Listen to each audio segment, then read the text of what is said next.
Ma a Székely Atyánk fiairól szeretnék olyan dolgokat felhozni, amik talán nincsenek annyira köztudatban, és az érdeklődőknek azt szeretném, el kell, hogy mondjam gyorsan még előtte, hogy ugye a Tudományos Akadémia tagjait élénk kritikával illeti a közvélemény, hogy nem akarnak bizonyos új irányokat felvenni, megérteni, új adatokat beilleszteni a világképbe. Azt mondják, hogy vaskalaposan csőlátóak, ez a kritika.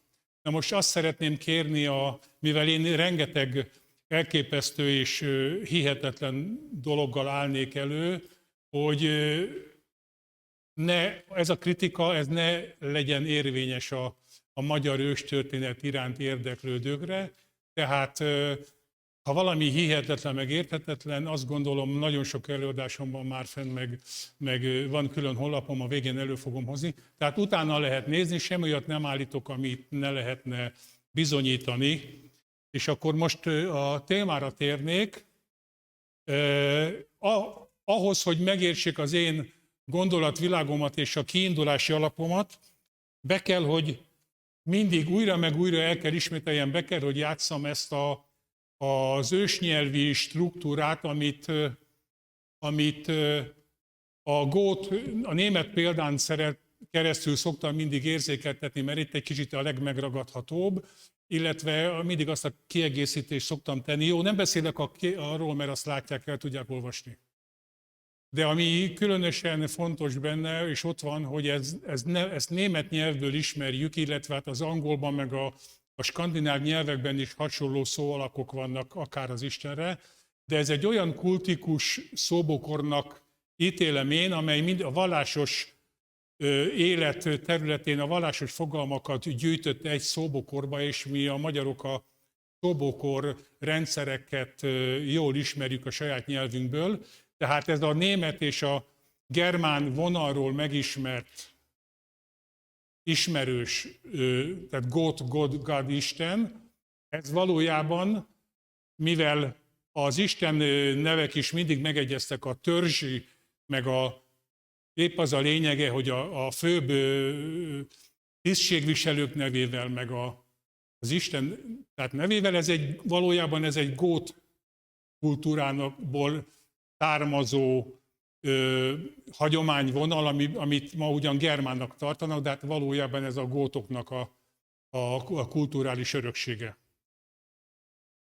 Tehát ez arról van, hogy az Isten, a nemzetség, a törzsfő, stb. Meg a helynevek mind azonos gyökkel fejeződnek ki, és itt adom mellé a kun-komán kört, mert náluk is megvan, és ennél sokkal bővebb, a turkológusok tudják, hogy ennél sokkal bővebb, ki lehet egészíteni a turk vonalon ennek a komán-kunnak a kultikus szóbokrát, az Isten utáni névadás kultikus szóbokrát. Később még elő fognak kerülni a kunok, és ha most valaki azt mondja, mert én ezeket a szóbokor rendszereket, egy nagy statisztikáit gyűjtöttem, és ezeket a szóbokor rendszereket az ókori nyelveknél találom egyformának és hasonlónak, és egy sémára, egy kaptafára menőnek. Itt, ha valaki azt mondaná, hogy hát a kunok nem ókori népek, akkor én csak azzal állnék elő, hogy itt egyszerű hangtani módosulások vannak, és hogy ezt már 200 éve elmondták tudósok, és ma is vannak, akik vallják, hogy a hun meg a kun név az ugyanannak a fogalomnak egy módosult kiejtési formája, tehát a kunok kapcsán egy hun hagyományvonallal számolhatunk. És akkor most itt jön a székelyeket érintő vonal, amit ugyan Indiában találunk meg, és Aradi Éva kutatásai meg könyve alapján tudjuk, hogy az indiai indoszkíta birodalmak, amiket a kusánok meg a heftaliták kapcsán érintőleg ő is azért emleget és feltárt, az a szakaszkítáknak a kreálmánya. Tehát a szakaszkíták, jó, nekem már bennem van, hogy már sok előadás volt, és ezek elhangzottak, de valamit muszáj ismételnem, hogy ugye a szkíták az a görögös név, és akkor volt őket a perzsák szakáknak hívták, illetve aztán később ezek a tömbök a történetleíróknál külön válnak. A szaka szkíta vonal kerül legjobban ismerve India felé, Indiába, és ezért van, hogy itt ott külön szaka korszakot tart számon a történettudomány. Én hozom, hogy ilyen Szaka nevű hegy ősi királyság volt, illetve volt magad, bár ez már egy új perzsa kori, tehát ez már késő ókori államalakulatnak tartja a tudomány, ezt a Szakasztánt, ami Perzsiában van, de azt megjegyzi róla a történettudomány is, hogy az is a szakák által alapított birodalom, még ha ez már időszámítás utáni jó pár évvel történt. Hozom az indiai Szaka népről, hogy tehén melléből született a mitológia szerint. A későbbiekben nyer majd jelentőséget, most egy picit túl kell mennünk rajta, ami fontos, hogy az a Bhagavad Gítában is szereplő Kuruksétrai csatában szerepelnek. Itt én a sétra szót fogom később még előhozni. Ez a Kuruksétra csata, ez a Kuruksétra mezején volt, a kuruk azok az egyik fajta, az egyik tábor volt, a hadban álló felek egyik tábora volt a kauravák, a kuruk, akik a napvonalhoz tartozók voltak, és velük szembeálltak a pándavák, nem akarok ebbe belemérni, hanem hogy ezek eredetileg sátriák voltak. Ezek a sátriák ott harcos jelentett Indiában, tehát ez egy harcos kaszt volt, és ami érdekes, hogy a bráminok haragja miatt a legalsó kasztba süllyedtek állítólag később ezek a szakák. Na most állandóan újra meg újra visszatérő momentum, ez mindig a történelemben, különösen az én írásaimban, hogy a bizonyos a vallási háborúk folytán a vesztesekből mindig értéktelen lények váltak és lettek, és ebben az esetben is ez csak erre utal ez a mondat. Csak ott van, hogy Kuán Magar, a Nepál és indiai határán mai napig is egymás mellett élnek a nepáli magarok és az indiai humánoi népek. Ez csak egy mint érdekességet tettem hozzá. A másik érdekesség, hogy önálluk már megjelenik a hármas halom. Tehát itt Magyarországon vannak, akik a Esztergom melletti területen, meg Árkány felé, meg mindenhol fellelni vérik meg Dobogó kőnél azt a hármas halmot, amit mi a koronázói szertartásaink alapján felemelgetnek a hármas halom kapcsán a források. Na hát kérem, ez itt időszámítás előtti, nem emlékszem, hogy rajta van-e. Jó, tehát én úgy emlékszem, időszámítás előtt 200, vagy időszámítás után 200, most bocsánat, nem vagyok benne biztos, de lényeg az, hogy már az ő pénzeiken megjelenik a hármas halom. Ez ugye egy fontos hagyomány kapcsolódás a mi hagyományainkkal, illetve én fontosnak érzem, és majd megint később fognak előkerülni, hogy miért, hogy a nap és a hold is megjelenik az ő érmeiken.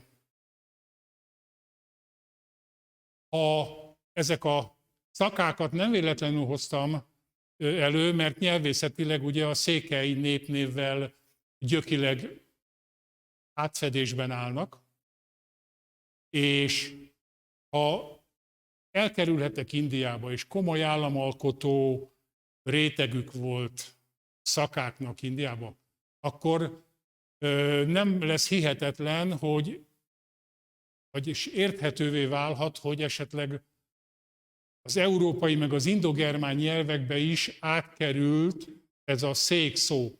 Én, mivel ez az korábban említett Isten utáni névadásnak a kultikus szóbokraival foglalkozom nagyon sok esetben. És egyből, mikor a szék szónak találkoztam a jelentés oldalaival, hogy az ugye az megyét, területet, lakóterületet, helységet, hatalmi központot, törvényszéket jelentett, abban a pillanatban nekem leesett, hogy itt ugyanez a kultikus szóbokor alakult ki a székszó kapcsán, és ezek a jelentés rétegek, amikor más nyelvekben a hangtani rokonságban álló szóalakoknál ugyanezek a jelentés rétegek előkerülnek, azt nem lehet a véletlen számlájára írni. Na hát én itt hoztam ezt a gyűjtést, hogy itt ez mind ugyanaz az egy szónak a különféle nyelvi változatai, de a hajszálpontos jelentéstani rétegek igazolják, hogy itt azonosságról van szó, ami különösen jelentős ebben a kérdéskörben és esetben, hogy az óír, ami a kelta nyelvvel, szinte azt már kelta nyelvnek mondják, az óír változat, sigokány, szikánd változatban megint csak a szógyökben egyezik. Tehát előkerül egy minimum 2000-2500 éves óír szó, és abban már ugyanúgy benne van, ugyanezekkel a jelentés rétegekkel a jelentés tartalmuk, amik a mi magyar székszavunknál ismeretesek. Ezt a Timarukas Sándornak a gyűjtéséből hoztam, és annak idején ez már egy 15 évvel ezelőtt megjelent könyve, amikor még nem volt divat ez a kultikus szóbokrokkal való foglalkozás. Ő hozta tőlem teljesen függetlenül, és én egyből megragadta a fantáziámat, és akkor utána mentem, és akkor rájöttem, hogy tulajdonképpen nagyon sok más nyelvben hasonló módon szerepel ez a szék szó, és akkor ha már a székelyeknek egy ilyen központi fogalmával találkozunk, és ez előkerül egy kelta, egy ókori nyelvből, hát az azt gondolom, hogy ez egy szenzáció kellene, hogy jelentsen a nyelvészetben. Számomra nem annyira új. A Biblia kapcsán, és aki foglalkozik a Bibliával és a vallás történettel, akkor ugye tudja, hogy az evangéliumok, meg az új szövetség, meg még az Ószövetségnek is egy jó része arámi nyelven íródott, meg görögül, és ebből fakadóan kezdtem én jobban foglalkozni az arámi vonallal, ráadásul az őstörténeti tanulmányaim kapcsán kezembe akadt a közlés, hogy a Pliniusnál fennmaradt, hogy az arámi népág, az arámi név az kitáknak a régies neve. És innentől már megint csak érdekessé válik számunkra a dolog, hiszen azért ugye az őseinkről, lehet, hogy az őseinkről van szó. Jó, nem akarok eltérőkbe bocsátkozni. Az arámi kultúra az kevesen foglalkoznak vele, de akik foglalkoznak vele, tudják, hogy maga a Mezopotámia, ugye ott az első sumer civilizációkat tartja számon nagyon a történettudomány. Na hát ugyanaz a Tigris és az Eufrátesz köze volt a Mezopotámia. A Mezopotámia az egy görög kifejezés, a mezo az a köztes, ugyanaz, mint az olaszban a mezzoszopránnak a középszopránja. Tehát a mezo az a köz, a potámia pedig a folyót jelenti, tehát egyfajta folyam közértelme van.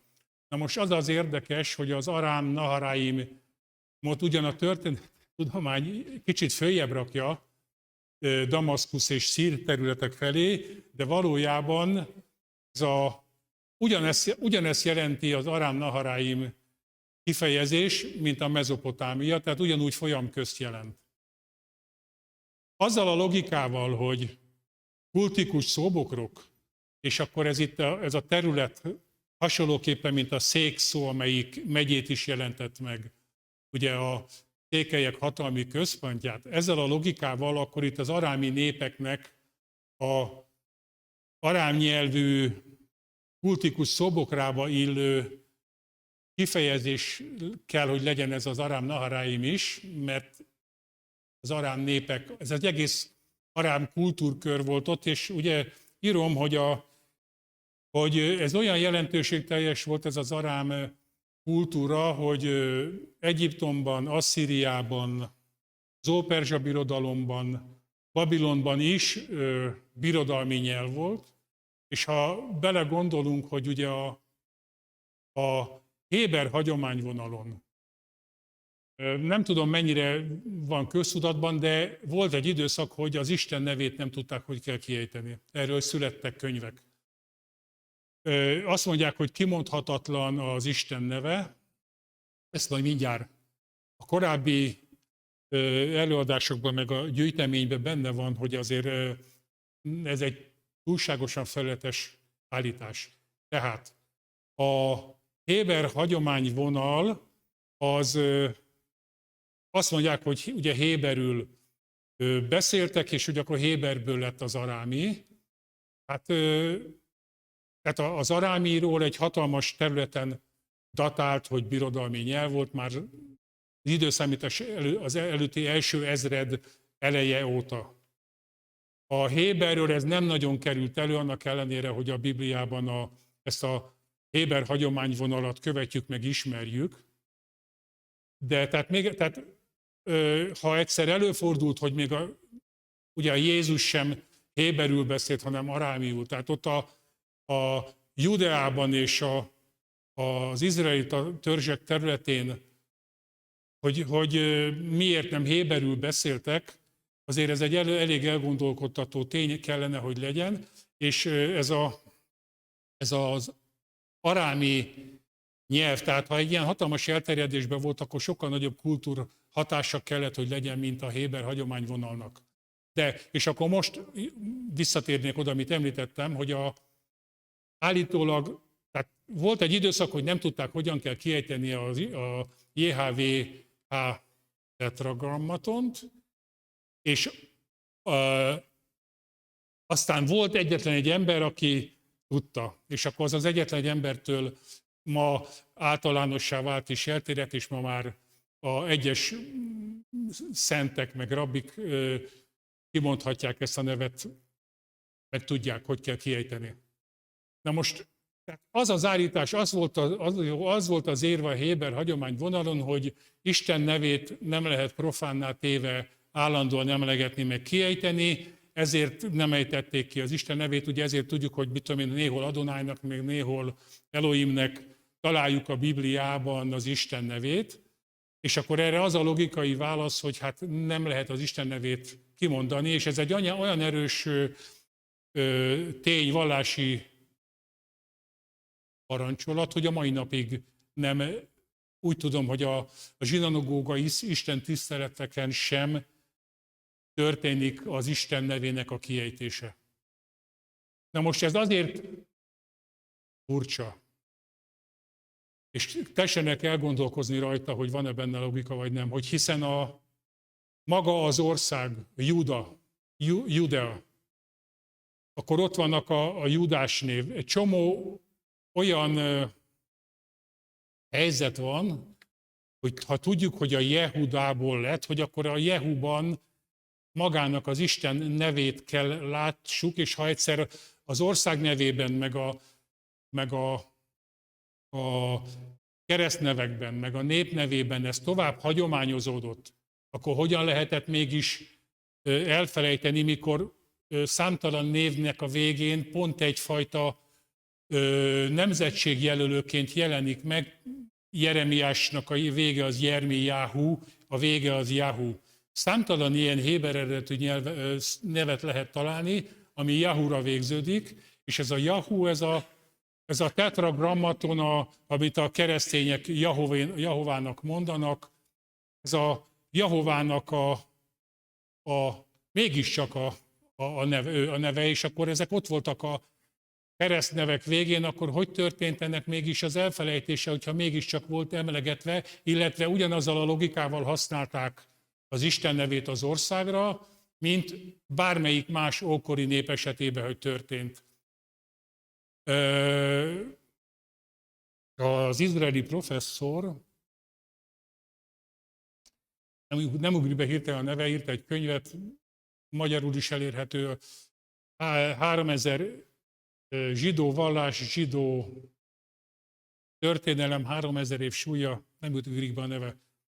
Tehát leírja, hogy semmiben nem különbözött Izrael állami berendezkedése a környező országoknak a berendezkedéséhez képest. Teljesen ugyanolyan volt a társadalmi élet, a vallási élet, minden téren egyformaságot mutat a környező népekkel, ami megint csak mutatja, hogy hát akkor ez a nyelvi bokor, a Jehova Juda nyelvi bokor előkerül a történelem kapcsán, akkor náluk is ugyanez a nyelvi logika kellett, hogy éljen a héber hagyományvonalon is, nem csak az összes ókorin, mert én nagyon sok ókorit hozok még más előadásokban, meg egyes írásaimban, akit érdekel, utána tud nézni. Amit én ezt az oldalt hoztam, és fontosnak találom, hogy az a sátria vonal, amit említettünk és találtunk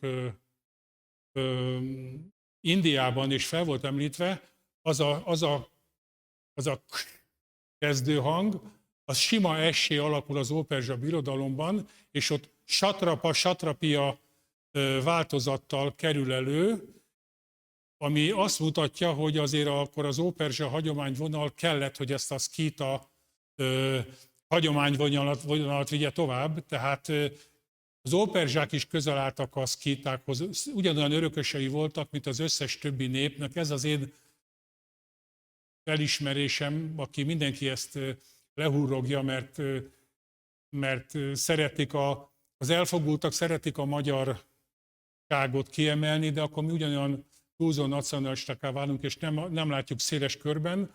Én a Győri Nagy Sándor professzor úrtól hallottam egy kiváló kifejezést, ő alkotta meg egy békeképes nyelvelmélet. Tehát nagyon fontos lenne egy békeképes nyelvelméletet kialakítani, és én úgy látom, hogy lehetséges is, mert a többi nyelvek, az indogermán nyelvek mellé beilleszthetőnek találom a magyar nyelvünket is, és abban a pillanatban akkor ez már lehetővé teszi azt az összehasonlítást, amit idáig a mostoha sorsunkban nem igazán tettek meg, illetve akkor már hozzájuk mérve feltűnhet, hogy mi az ősi ragozó logikát és nyelvi szerkezetet hozzuk, ami náluk már kevésbé van meg, akkor csak nyilván valamilyen értelemben közelebb kell, hogy álljunk a gyökerekhez. Itt az arámi kultúrkör átért Óperzsa Birodalomhoz is, ahonnan hozom ezeket a felvetéseket. Kánaánból tudjuk, hogy magaslati kultuszként emlegeti a Biblia azt a törlendő vallást, amit az izraelita törzseknek meg kellett szüntetni, és le kellett térni róla. Na ez a kánaáni magaslati kultuszt ők a Károli Gáspár az arám szóval emleget, és megadja az arám szónak a jelentését, hogy fenséges, magasságos, tehát valójában, és már mindjárt előkerül, hogy itt egyfajta ugyanolyan kozmológiai, vallási hagyatékkal találkozhatunk már nem csak az Óperzsánál, hanem ahogy a Szakánál is ott volt a nap és a hold, meg a Tengrikán is az égura. Tehát hamarosan előkerül, hogy maguk a szkítáknál is mindenhol valójában egy kozmológiai vallással kellene számolnunk. Az egyisten hit, az egy furcsa állapotok félreértéséből fakadó kifejezés. Van igazság magva, de nem úgy, ahogy ma gondoljuk. Erre mindre vannak nem csak adatok, hanem már vannak tudósok, akik ezeket felismerték.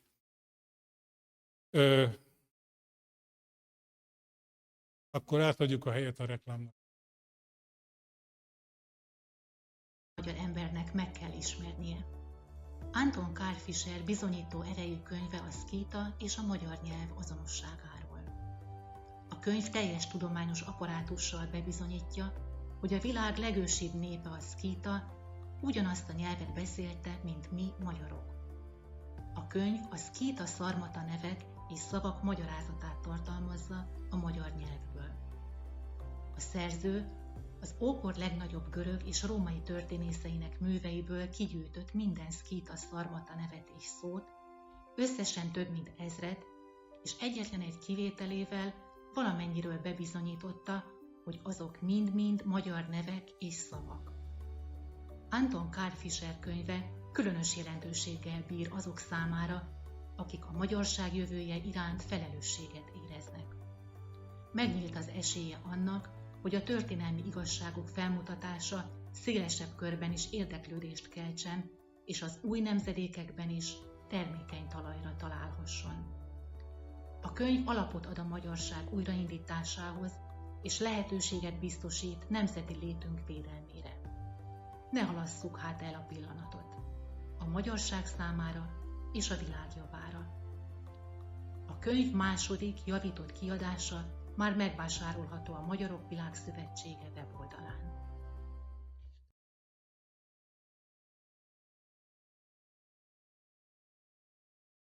Akkor folytatnám. Igen, tehát tulajdonképpen ez az arámi, ami a Kánaánban is érthető, mert ugye ott is arámi nyelven beszéltek, és akkor már előkerül ez az arám szó, mint a magaslati kultusz kapcsán. Ez az arám kifejezés kerül elő, én szerintem az óperzsa birodalom istenétől, akit a zoroaszteri vallásreformáció kapcsán az Istennek élére kerülő Ahura Mazda nevében ismer. Az Ahura Mazdának is van Aramazd névváltozata, és ugyan Ara meg Mazdára szakítják szét a ma. Nem vagyok ennyire biztos benne, hogy ez a helyes megoldás, illetve lehet, hogy van több megoldás is, többféle változat, variáció, de én az ő istenük nevében is talán joggal vélem felismerni Aramazban az Arám, fenséges, magasságos Istent, ugyanaz, mint a Tengrikán égisten, csak Tengrikán az a Közép-Ázsiában, Ahura Mazda pedig az óperzsa birodalomból ismert által. Na most őróla azt is lehet, megint csak mindig csak hozom a kozmológiai vonatkozásokat, hogy Ahura Mazdáról is tudod, hogy ő a Jupiternek a megfelelője. Tehát itt a Tengrikánra nem emlékszem, hogy megvan-e adva valahol, csak úgy emlékszem, hogy az éguraként emlegették, de nagy valószínűséggel, mivel most a halak korszakban járunk, és a halaknak az ura a Jupiter, nagy valószínűséggel gondolom, hogy ő is jupiteri alak a Tengrikán. De a Zeusról tudod, hogy a Jupiternek a görög megfelelője, Rómából, ugye a latin területről ismert a Jupiter neve, hát ezek mind az eredendő dominánsabb vallások, azok mind a kozmológiai eredetre nyúlnak vissza, és annak valamilyen szintű hagyatékára ismerhetünk belőlük. Ami érdekes, ennek az Aramaznak a neve végében ez az azd végződés, ezt megtalálni Ized, meg Jazid alakban is, ennek már a zoroaszteri vallásreformáció történelmi, itt van a Feri mellettem, én mindig ki szoktam javítani, én a történelmi Zoroaszterről beszélek, aki az utolsóról, mert lehet, hogy volt több is. Én nem állítom, hogy nem volt több, de az óperzsa birodalom kapcsán, aki előjön Zoroaszter, ez a vallás reformátor, aki ezt az Ahura Mazda vallását nem állította elő, csak azt mondta, hogy ez a helyes. Hát ennek az óperzsa Ahura Mazda vallásában előjövő Ized, Jazd kifejezések, ezekről már 100 éve tudósok megállapították, hogy ez a mi Isten szavunkkal nagyon szorosan rokon szó, csak az Istennél nálunk van egy N hang, az izednek meg is van egy izdán, jazdán alakja, ez a mi magyar Isten szavunk. Ez az Óperzsában azzal az érdekességgel járt, hogy ott országot is jelentett, meg Istent is. Az a rengeteg Pakisztán, Üzbegisztán, Kirgizisztán, az a rengeteg isztán, az ott most ma már csak országot jelent, de valamikor Isten jelentése volt. És az összes többi én úgy találtam, hogy a bolygók minden bolygónak volt egy ized, azd, jazd oldala, ami nem más jelentett, mint őrangyalt, őrlényt. És akkor így már majd megérthetjük, hogy ezek a bolygók voltak a fő őrlényei egyes népeknek, akik ezt számon tartották, meg elismerték, annak ellenére, hogy más-más neveken, ugye Jupiter, meg Zeus, meg Auramazda, az mind ugyanaz az alak volt, és feltételezem, hogy Tengrikán is. Tehát, hogy itt tulajdonképpen csak egyfajta tükörfordítású nyelvi jelenség látszódik, aminek számtalan más megerősítő aspektusa is van, de itt az arámi kifejezés pedig még egyszer azért fontos, mert ez az végződés, amit tetszenek látni, ez előkerül már a babiloni időknél, Ábrahám tanítója, Zedekiel angyal, a bibliai lexikon, ott az a BL, az azt jelenti bibliai lexikon, hozza az adatot. Kánaánban, Ábrahám idején elismerten, ugye Ábrahám maga is arám kultúrkörből érkezett, a káldaei úrból, és szintén arámi kultúrhatások voltak. Salamon korában biztos, Ábrahám kora nem ismert annyira, de Ábrahám idejében Sádok és Cedek Isten talált ott Kánaánban, és ugye ott találkozott Melkizedekkel is, és a Melkizedek nevében is, illetve ott van egy kánaáni király neve, a Adonicedek. Az Adonicedek azt mondhatják, hogy hát az nem Zedek, de valójában a Héber, Óhéber, meg Újhéberben volt egy váltás, és a C-t elkezdték ezt kiejteni, úgy ez a Cion, meg a Sion, meg a Szájen, az angol Szájen, ez ugyanaz, csak más kiejtés, és ez a jelenség, ez a Héberben is előkerül, de előkerül az angolban is, ugye hát nagyon jól ismert, hogy a Keltát jelentő Celtic futballcsapat C-vel van írva, de Celticnek ejti az angol.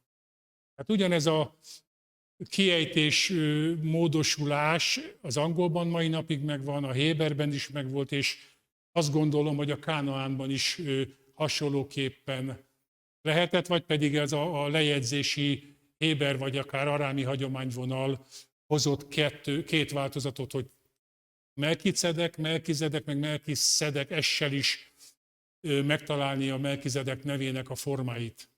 Nagyon fontosnak találom, hogy minden névváltozati formát előhozzuk, mert akkor ismerhető fel esetleg a nagyjából eredeti forma.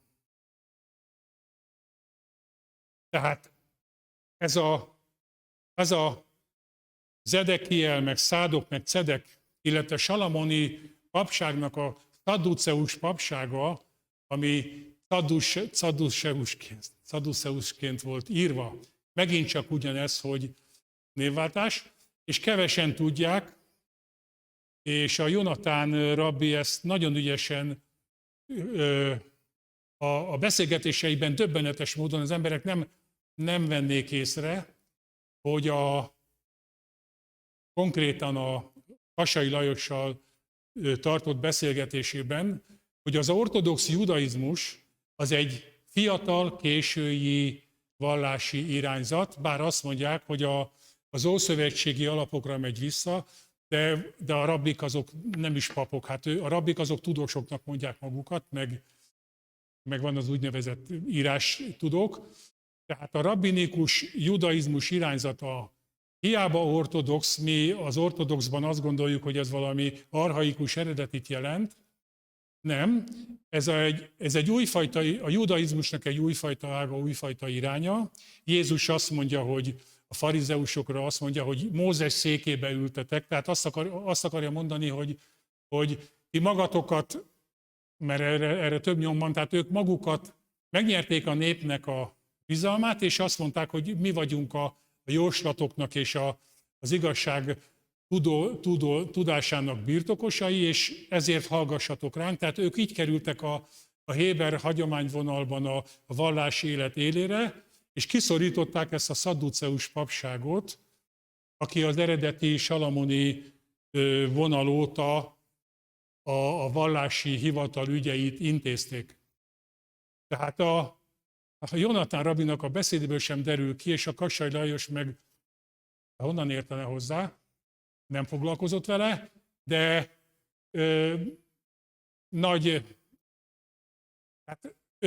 látszik rajta, hogy ő azt gondolja, hogy ez az őszövetségi vonalnak a vallása, de az a judaizmus ez csak a szóbeli hagyományokra építő bölcselet, a rabbik által lejegyzett és aztán kikristályosított vallási előírások és hagyományvonalnak a megtestesülése. Valamit még akartam ehhez hozzátenni, de most elfejtettem. Tehát ez egy nagyon fontos, és azért érdekes, mert ez a sádgyök, amit idáig mondtunk, és ez van benne a mi Isten szavunkban is, meg az óperzsa kifejezésekben, hogy a legfelső sorban ez a sádok, ez már az óperzsában is, meg a héberben is ugyanazt a jelentést tartalmazza, hogy igaz. Na de hát mi köze lehet a óhébernek a perzsához? Hát azt mondják, hogy a perzsák átvették a héber hagyományvonalból ezeket. Sokkal logikusabb, hogy ez a szkíta vonalról örökölték. Ez egy kis kitérő lenne, amit nem akarok most belemélyedni. Más előadásaimban érintem. Akkor most vegyük csak elő azt a gyökér kultúrkosarat, amelyik a szkítákkal azonosítható, és a elsikadt a világkongresszusnak a szkíta konferenciáján az a kiváló forrás a Télfi Károlynak, amelyik elérhető, az interneten elérhető források, adatok a szkíták történetéhez, Télfi Károly, és ő hozza, hogy a Hérodotosznál megadják, hogy a szkítául nevezték a Vesztát Tahitinek, stb. Nem akarom azt újra elolvasni, de nem azt mondja, hogy volt egy istenük, ami hasonlított a mi Veszta istenünkre, stb., hanem ő egyenesen azonosságba hozatja, és ezek az istenek, akikkel azonosságba hozatta, az a görögöknél is kozmológiai, planetáris lények, személyiségek voltak. Tehát akikkel egyeztet a Hérodotosz a szkítáktól, a görögöknél planetáris jelleg, hát akkor legyen kimondva, hogy akkor a szkítáknál is kellett, hogy ezek planetáris, idealisztikus, isteni lények legyenek. És ez egy fontos dolognak tartom, hogy azért vegyük észre, mert ez megint csak mutatja, hogy mennyire egységes, mindenhol ilyeneket találunk, tehát a vallás és a kultúra és a nyelvi struktúrák terén ilyen hatalmas egyezések, átfedések vannak, akkor nincs az a sokféleség, amit mi a történelemből még követni is alig tudunk. Leírtam, hogy több forrás, még a Hamvas Béla is idáig megy el vissza az emlékeibe, hogy időszámítás előtti 600 körül van egy olyan köd, ami elrejti az előtte való időkbe való belátást, és ehhez a időszakhoz kötődik tehát az a sok vallásnak a megjelenése, a buddhizmus, a zoroasztrizmus, még a proféták által ugye a hébereknek a leromlott vallásának a profétai megtisztítása, amit Jeremiás meg Ezdrás meg Jósiás, ha jól emlékszem, egy vallásreformot hajtottak végre. Tehát ezek érdekes módon egy időszakhoz kötődnek, és ezért sok esetben, ha egyiknél valamiről van adat, akkor bizonyos értelemben feltételezhetjük, hogy a másik vonalaknál is hasonlókat találhatunk, tehát átszármazhathatóak időnként. Én hozok itt egy görög példát a kozmológiai szemléletre, mert kevesen tudják, de ez egy azért többszörösen érdekes példa. Az a főhőse Io, aki egy prehellén Isten anya, a neve holdat, tehenet és íjat jelentett, és akkor most jusson eszünkbe, erre akartam utalni a szakáknak a tehén melléből született mitoszuk, hogy bizony ez egyfajta holdhoz rendelődést jelképezett a képbeszéd szimbólumok terén, ahogy a kuruksétrai csatában a hold nemzetségek harcoltak a nap nemzetséggel, hogy ez esetleg megint csak egy mitológiai példázat, abban most nincs időm megint belemenni, de ez a prehellén Io, hogyha nem volt az ógörökben J hang, tehát ők le se írhatták volna, hogy jó, de amikor kiejtjük, hogy Io,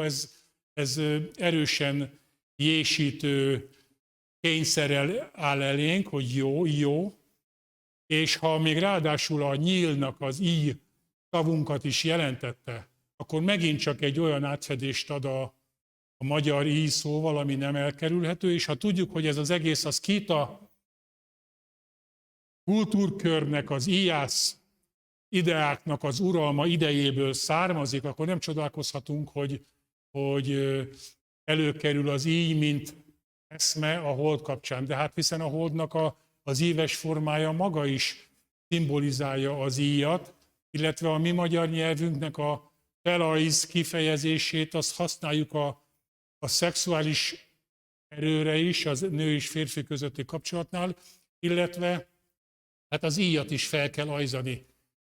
Ez a ajzó, hajzó, hajlás, hajló, ívelő alak nem csak a tehén szarvait, meg az íjat, meg a holdat kapcsolja össze analógiás egyeztetésben, hanem ennek megvan, akkor innen már meg is van a kozmológiai kapcsolata is, hiszen ez egy holdisten anya.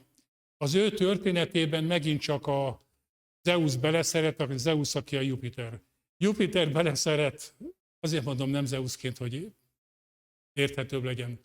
Hát Jupiter beleszeret Ióba, amire megharagszik Héra, aki szintén holdisten anya volt, egy más kultúrából jön, de ott ütközik a két holdisten anya. Az Ió egy korábbi, a Héra ez későbbi, az már az olimposzi istenek karához tartozik. Tehát Héra megharagszik az Ióra féltékenységből, és üldözni kezdi, és hát bizony szégyen, de elfejtettem, hogy most akkor ő bízta-e Argosz őrizetére, vagy védelmül Héra bízta Argosz őrizetére, hogy ne engedje szabadon, ne engedje el, vigyázzon rá, hogy a Zeus ne férhessen hozzá. Ez az Argosz pedig hát Io a tehén. Azt gondolom esetleg nem kellett mondjam, az már kitalálta mindenki. Io az égi tehén, aki a vizeket befolyásolva az égi vizekkel táplálta a földet úgy, mint ahogy a tehén a tejével táplálja az embert. Ez is csak egy analógiás egybevetése volt az Io-féle eszménynek.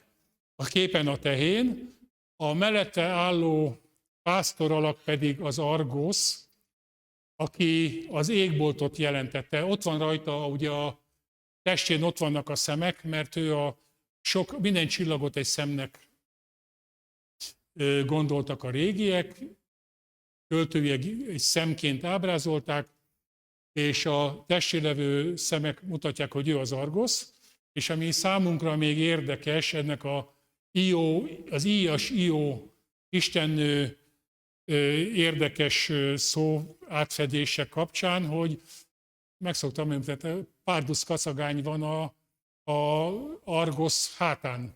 De ez az Argus maga is íjat jelent, tehát nem véletlenül van megint csak a szkíta ideákból véve az égboltnak a Argos neve, azaz Arkus íjjal van szoros azonosságban.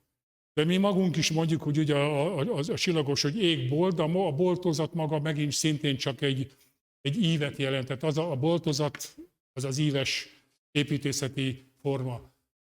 Mi nem csak az égbolt kapcsán, hanem még ahogy mondjuk, hogy árgus szemekkel nézi, hát ez ebből a mítoszból van, illetve a magyar árkád, meg a boltív szavunk is innen messziről ért el hozzánk. Közeledünk megint csak az eddigi alapokból, hogy itt miért volt kozmológiai, jó, még csak 50 perce beszélek, kozmológiai kapcsolatok. A nyitó előadáson, a Világkongresszus nyitó előadásán Molnár Mihály elemlítette, és nagyon meggyőző volt, mert ő nem pusztán magyarul olvasta az etruszk jeleket, hanem volt hozzá egy kép, a képen egy istennő volt, és akkor a szövegben is benne volt az Isten szó, és ez egy kicsit olyan megerősítő adattá vált, hogy nagyon meggyőző érvnek tűnt, hogy itt valóban akkor esetleg adódik egyfajta magyar olvasat. Hát Alinei is ugye ugyanezt a tényt, Alinei professzor is ugyanezt a tényt állítja. A székelyekre térve, mert itt mindjárt elő fogunk kerülni, az etruszk Róma, nem csak Szicíliában voltak székelyek, ahogy ott a Molnár Mihály megemlítette, hanem a túloldalon, Kánaánban is, és ez mindjárt ide fogok kilukadni, de addig megadom, hogy a magyar köztudatban, és akkor a magyar tudósok úgy fordították le a székely szónak a jelentését, hogy határőrök, mert megvolt a szikel szó, az határőrt jelent, hogy ennek megvoltak, ugye ők voltak a kerülők, és ez Horváth István valamelyik könyvébe, a tudós Horváth István valamelyik könyvébe olvastam, hoztam, és nem csak a szicíliai szikulok népnevével egyezik, és akkor egyre több olyan átfedés adódik, hogy akkor esetleg valóban lehetett valami kulturális kapcsolata szikuloknak és a magyar székelyeknek már korábbról. És hát akkor ott van, hogy a székelők, akik a szék előttiek, határőrök védik a hatalmi területet. Én odaírtam egy számomra szerintem kapcsolódó kifejezés, hogy a magyar nem csak K-val mondja a székely, mint külső határőrt, a kerületi népet, hanem van a szegellet szavunk, ami ugyanerről szól, a szegély, a szél kifejezést, fogalmat adja vissza. Igen. Az előbbit nem az előbbi, az egy hivatalos álláspont volt a székely népről, de talán Horváth István is hozta, ott is olvastam. De Horváth István további adatokkal szolgál, mert az ókori szikulus nép nevét a Kánaánban is megtalálta, ami megint csak azért lehet számunkra zavaró, mert mi erről nem is hallottunk, de ha tudjuk, hogy azok a Ciklágnak, amit aki csak véletlenül is olvassa a Bibliát és találkozik ezzel a Ciklág névvel, annak ágába se lesz a székelyekre gondolnia, pedig ezek rosszul rögzött leírati formák, mert a C-t, ahogy korábban már említve volt, volt később egy időszak, amikor esznek olvasták, és Horváth István megtalálta olyan bibliai iratokban, más fordításokban, hogy volt S-betűs Ciklag névalakja is. És ez a Ciklag névalak, ez már nagyon erősen a szikul-székely népnévre hajazva egyfajta kánaáni székely jelenlétet sugall, pláne hogy ez a Ciklag maga egy határváros volt.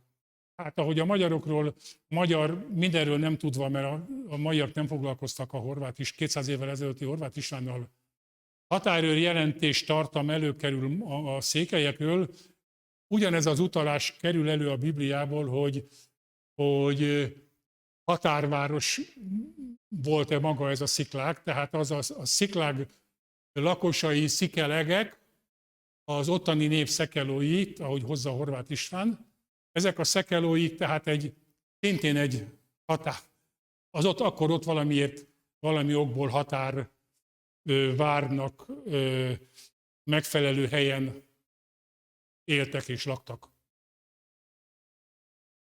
Tehát nagyon nagy türelem kell ezekhez a sok szokatlan, váratlan képtelenségekhez, amivel előállok, de ez a Sziklág népnév, ez a akkori filiszteus területen volt. Filiszteusokról Horváth István hozza a Jászok című könyvében, hogy a magyar középkori jászokat a magyar oklevelekben filiszteusnak hívták, illetve a legelső bibliafordítási töredékekben a bibliai filiszteusokat fordították le magyarra jásznak. Tehát egy többszörös átfedéssel a kor tudósai valami olyan ismeretek birtokában voltak, ami ma képtelenségnek és hülyeségnek tűnik.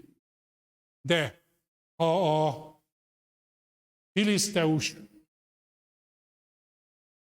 filiszteusokhoz kötődő határvárosban voltak a székelyek, és ezek a filiszteusok jászok voltak, és maga a Gázaváros, meg az Asdod, meg Askalon, az Asdod és Askalon az Jaszdod és Jaszkalon kiejtése van, talán még a mai napig is. Gaza névforma pedig a jászoknak volt egy Gaza névalakjuk. A középkori jászoknak szintén volt Gaza névalakjuk. Tehát amit itt a filiszteus területen találunk jászutalásokat, azok mind párhuzamosan előkerülnek a középkori jászoknál is, nem beszélve róla, hogy középkori jászok is az íjukról kapták a nevüket, tehát itt az a filiszteus határvárosi terület, meg 5 nagy városuk volt, könnyen lehet, hogy valami katonai berendezkedéssel kellene ott inkább számolni, és nem egy külön filiszteus néppel.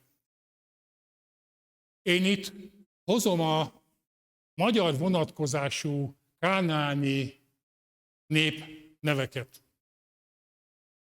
A szikelóit már említettem, hogy maga a kananeus névben is a Kán-kun népnevet sejtem,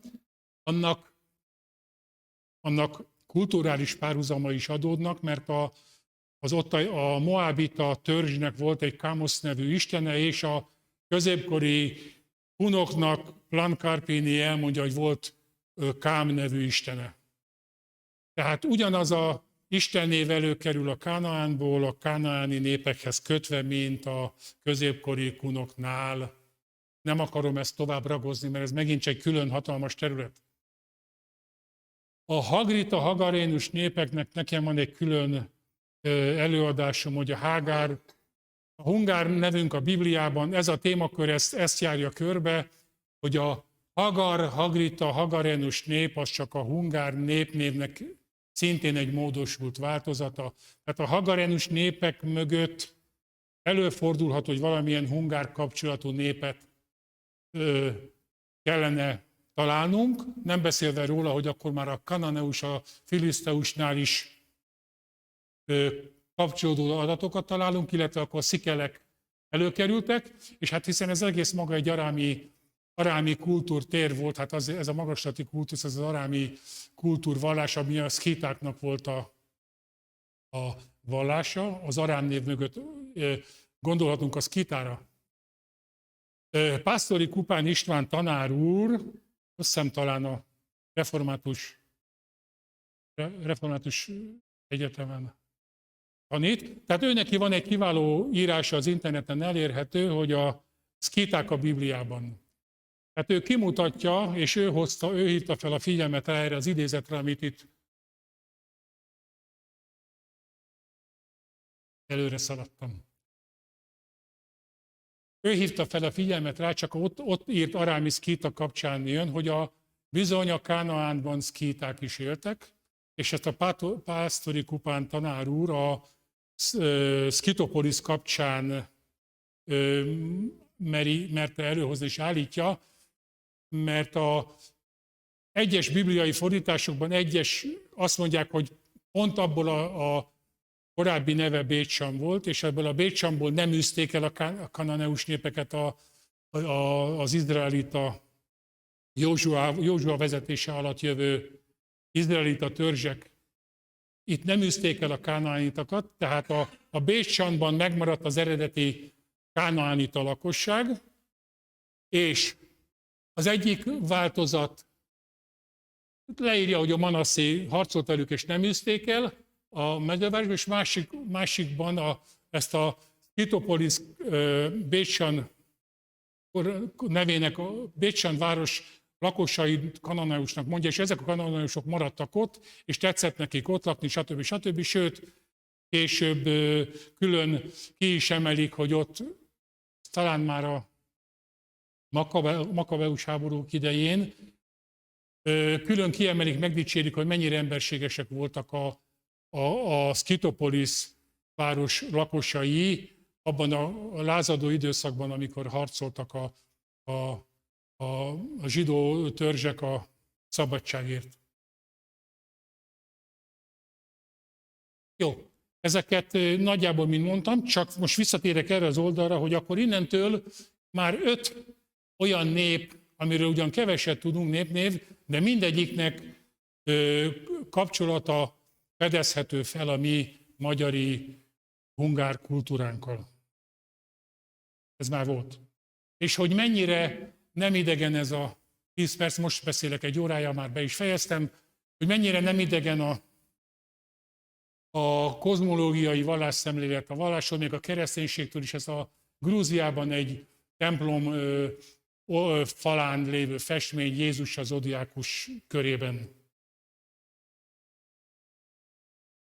De akkor most gyorsan még visszakanyarodok ahhozokhoz a hunokhoz, akiket azt mondják, hogy középkori nép, ugye óriási lélekszámmal megjelennek a középkorban, nem csak Magyarországra jönnek be, hanem harcolnak, meg egy águk elmegy másik irányba a kunok a tatárjárás kora időszakában. Ezek a hunok, azért szaladok előre egyet, hogy akkor hihetőbb lesz, utána visszatérek rá. A Kumana névforma előkerül Babilonban, első század Ptolemáiosz közléseit. 2 térképet hozok azért, hogy látszódjon, hogy egyszer CH-val, mutatom, jó? CH-val, egyik változaton CH-val, a másik oldalon pedig sima C-vel adják meg, és akkor a sima C-vel úgy mondják, hogy Kumana a kiejtése, de a CH-val már esetleg mondhatják, hogy Kumana, mert a CH-nak már időnként egyes oldalon volt hás kiejtése. Na most visszatérek a másikra. Jó, tehát ez Babilon mellett van, én csak a térképről kinagyítottam ezt a részletet, hogy látható és hihető legyen. Ez babiloni birodalom időszámítás szerinti első század Ptolemáiosz, de lehet, hogy az ő ismeretei korábbra nyúlnak vissza. Ha az Eufrátesz mellett Babiloniában Kumán helynév van, és a történettudomány számol a helyneveknek, meg az ott élő népeknek a azonosíthatóságával, akkor ne csodálkozzunk, hogy ott volt egy kicsit följebb már, az Eufrátesz mentén már inkább Szíriához, meg a mai Törökországhoz közel, egy Komagéne és egy Komana régió. Ostoba vagyok, hozhattam volna annak a térképnek is a másolatát, mert ott is meg van nekem kinagyítva. Tehát egy kicsit északabbra attól a területtől, amit itt mi Babilonhoz kötődve ismerünk, de szintén az Eufrátesz mentén csak északabbra volt egy egy Strabon megadja a Komana városállam, ami valami 5000 papból és papnőből állt homogéné. Érdekes, jegyezzék meg, utána lehet menni, hogy aztán Bécs mellett szintén az első században, amikor jászok jönnek Pannoniában, szintén van egy homogéné város a Dunapartján, ez megint erre még választ kell, hogy adjon a történettudományon, hogy kerülnek oda, hogy kerül oda egy szír, komán népnév a Dunapartjára. Láttuk, hogy ez végig egy szkíta hagyományvonal az Arám mentén, ez az Arám az Óperzsához kapcsolódik, és amikor az Óperzsa vonalon a Darius elmondja magáról, hogy én Achaemenida vagyok. Ezt még ugye furcsán ejtjük, hogy nem tudjuk, hogy Achaemenida vagy Achaemenida, sok esetben Achaemenidának mondjuk. Én találtam ennek az Achaemenidának, ménnek olyan leírati formáit, amiben benne van a komán-kumánus név. Egy másik előadásomban már kifejtettem, hogy a kománus név, ahogy láttuk annál a kultikus szógyöknél, Kán maga is királyt jelentett, ezért ezt egy Kínában él a nép, hogy hívják, akik a magyaroknak a rokonai, a ujgurok. Egy ujgur tudós utána ment, hogy a König, a Kán és a king szavak is ebből a Kán gyökérpontból ágaznak és azonosíthatók. Tehát a Kamán névben ezeket az ismereteket figyelembe véve benne tudjuk, hogy király, akkor esetleg a Dariusnak ez a mondata, hogy őseim apja Achaemenész, dinasztián kezdettől fogva királyi, és itt egy perzsa szót használ, ezt a sáziakot, amely a satria lázadás harcosok kapcsán emlegettem az előbb Indiából, hoztam a Kuruksétrai csata mentén. Ez a sáziak perzsa szó szerepel a behisztuni feliraton.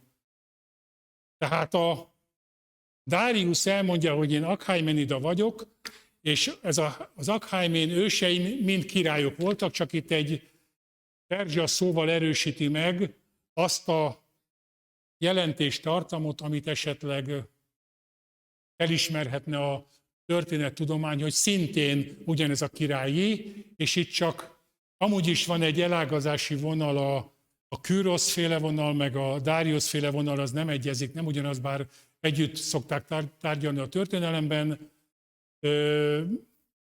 Érdemes utána menni ezeknek a dolgoknak, lesznek majd fiatalok, akik esetleg érdeklődéssel állnak hozzá, hát ha kedvet kapnak.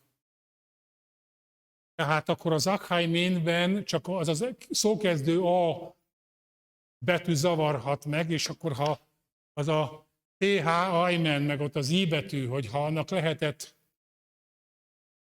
mint az elámiban nincs benne az I betű. Hát könyörgöm, nem a kumánus név van benne ott, abban, ahol a kultúrában amúgy is ott van ez mindenhol megjelenik még mellettük a kumánus népnév. És itt van a Herkules, Héraklész, aki a szkíták ősapja. Az egyik két hagyományvonalban, egyikben Targitaosz, a másikban Héraklész.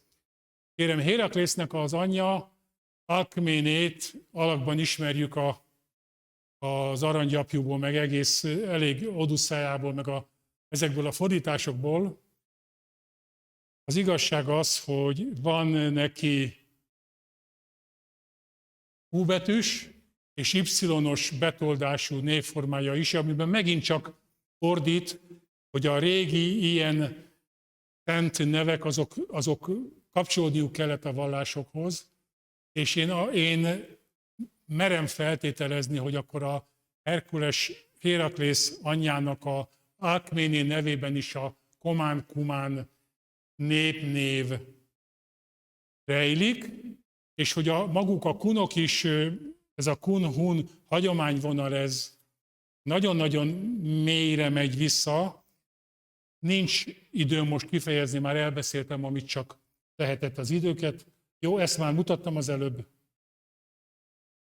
Jó, és itt megint csak összefoglalom, illetve magánál a Saturnusnál én találtam a Saturnus nevet, találtam egy olyan változatokat, ami megegyezik a sakk játszma nevének a alakjával, és a sakkjátszmáról tudod, hogy királyjátszmát jelent, és akkor a Saturnus nevében is feltételezem, hogy kellett lennie egy olyan H-hangnak, ami hol K-vá keményedik, hol GV, hol pedig elsikkad, és ha belerakjuk ezt a H-hangot, amit esetleg a egyes írások nem is igazán jelöltek, és azért hiányozhat a leírati formából, akkor sakk-turnus, tehát király turnus, a turnus az időszak, tehát az idő királya, az idő ura, és ugyanezt a jelentést, tulajdonságot, ezt felemlítik a Saturnusnak a jellemzésénél. Hát Saturnus jellemzésénél, hogy ő volt az idő királya, az aranykor ura volt, abban az időben ciklikus időben gondolkoztak, nem úgy, mint most mi. Tehát ha ez a feltételezése még az, akkor egy csodálatos képé kerekedik ki, és akkor megint csak a szakaszkíta, székelyszkíta vonalhoz kötődik egy ilyen kozmológiai vallástörténeti kapcsolat, amivel érdemes számolni. Megyek tovább, mert elment az időnk. Ha most eszünkbe jut, hogy már a keltában előkerül ugyanaz a szék fogalom ugyanazokkal a jelentésrétegekkel, akkor felmerül a kérdés, hogy akkor most tulajdonképpen ez az ősnyelv, ami ilyen sok átfedést adott a mi magyar nyelvünkkel, ez most magyarnak nevezhető, vagy esetleg székelynek, vagy lehet, hogy hunnak. Nem lehet tudni, bár mi hozzászoktunk, hogy magyarnak hívjuk, de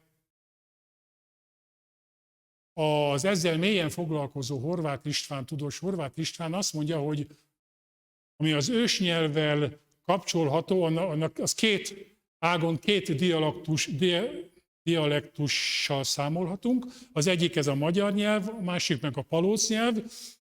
Majdnem ugyanaz mind a kettő, csak azt mondja, hogy a magyar nyelv az egy szép hangzásra törekszik, és ezért ezért a hangkövetést,